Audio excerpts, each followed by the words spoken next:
No tak co bych poradil inovátorům?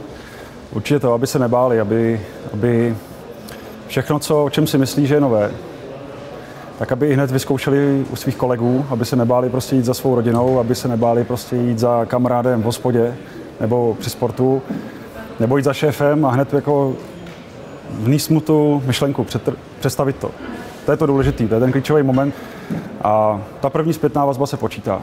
Určitě. Tam hned vidíte, jestli to toho druhého chytí. A jakmile ho to chytí, tak to musíte rozvést. Hned s ním hned musíte stavět prostě tu novou realitu a budovat si tu myšlenku a věřit jí.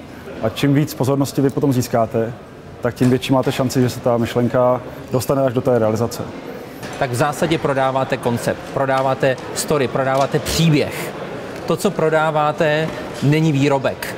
A ten na druhé straně, kteří to koupí, tak v zásadě musí věřit, že ten příběh, který jim prodáváte, je smysluplný a něco jim přinese. A fakticky velké korporace v současné době mají obrovské zásobárny v zásadě nápadů, které jsou jako vaše. Oni si to mohou přehazovat vidlema.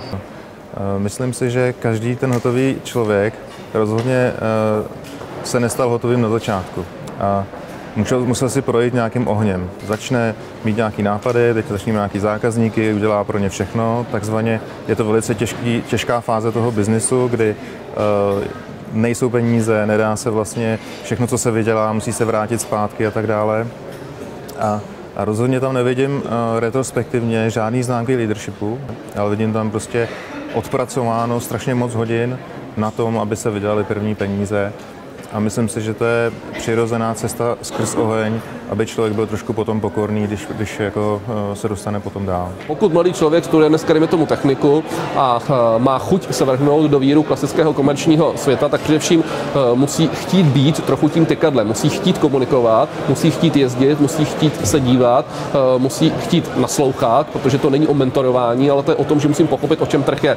Já vždycky říct, slést trošku z té hrušky dolů, musím si projet svět, musím si rozprávět se svými zákazníky, musím začít chápat, co vůbec oni chtějí a pak mám šanci se mu trošku přizpůsobit. Takže musí to být lidé, kteří chtějí komunikovat, kteří chtějí jednat.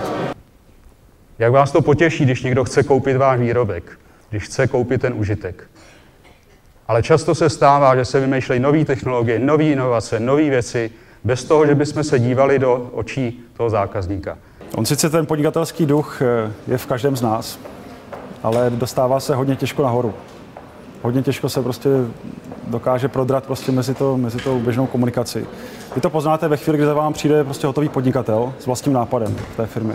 Že by něco chtěl změnit a že by chtěl být on ten který nese tu změnu, chtěl by za to být odpovědný. A tam ho poznáte přesně. Tam se ukáže sám. A ve chvíli, kdy přijde jenom jako s chytrou myšlenkou, ale nechce se za ní postavit, je to jenom takový ten nositel myšlenek, tak je to bezva, ale také lidi my nehledáme. My hledáme ty, které se postaví za ty své myšlenky a jsou schopni to zreplikovat a přenést na ostatní.